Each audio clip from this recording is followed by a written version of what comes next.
Never buy a new car. That's not realistic, financial experts, advisors, successful millionaires. How can you possibly say that with a straight face knowing that's how the world works? That's how the economy works. There are tens of thousands of auto workers producing new high-quality vehicles all the time. Millions every year. And we've got people like the well-respected best-selling author, radio personality, Dave Ramsey, as well as Susie Orman saying, don't buy new.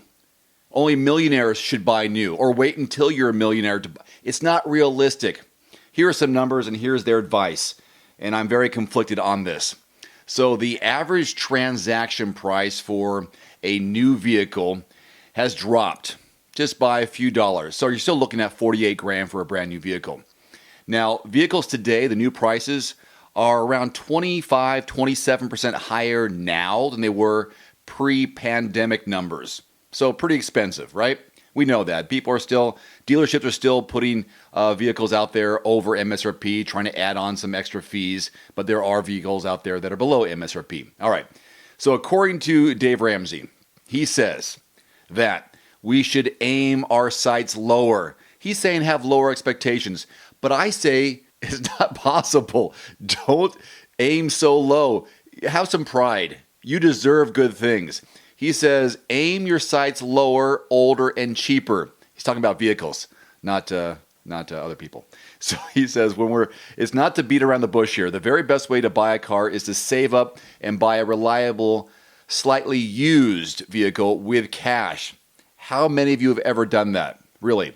You're always going to be better off buying used, which I agree, than paying up front and going for the shiny new model that some over-caffeinated salesman is trying to sell you, and versus having to borrow for it. So both Ramsey and Orman says there's no rationalization for spending an enormous amount of money on something that depreciates so quickly. That I understand, but it's also a reality.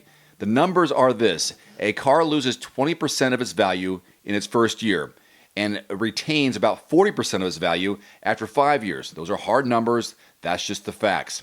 Your goal should be to buy the least expensive car, period. Yes, I understand that.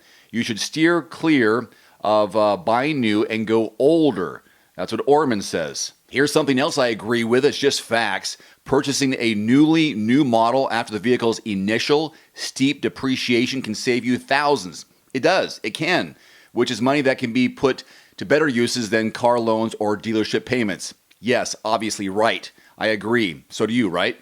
And here's one of those financial guru statements. He says, the choice between a new or used vehicle and how you pay for it could be the difference between riding the highway to wealth and financial independence or spinning your wheels in a rut of debt and endless payments. This is according to Ramsey Solutions.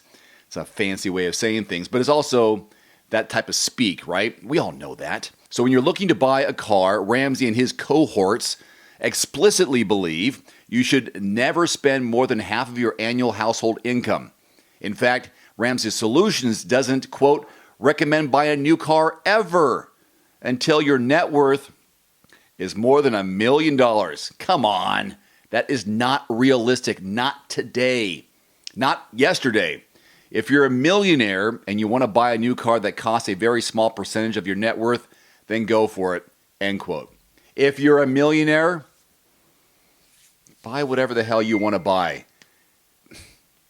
It just blows my mind that we still get this type of advice. And I bet if you press them to it, or maybe they've said it, don't take them literally in this case. You're gonna have people buy new cars. That's part of how our economy works. Maybe my head's in the ground. Am I wrong? That's how the economy works. People like buying new cars. Yes, they're not always financially responsible in buying things that they can't afford. I get it. But having $1 million net worth before you buy one, come on, that's just not realistic. So take what they say with a grain of salt. Never buy a new car ever. Come on. Please. Really? One final note, if you are in the market for a new vehicle soon, great. Connect with your local dealership and price and test drive at least 3 different vehicles. A vehicle's strengths and weaknesses can only be discovered when you are behind the wheel. My reviews can be good, but you need to test drive these yourself. Visit quotes.everymandriver.com, select the make, model, and your zip code, and you'll get invoice pricing in your area on those vehicles. Shop smarter with price quotes at quotes.everymandriver.com.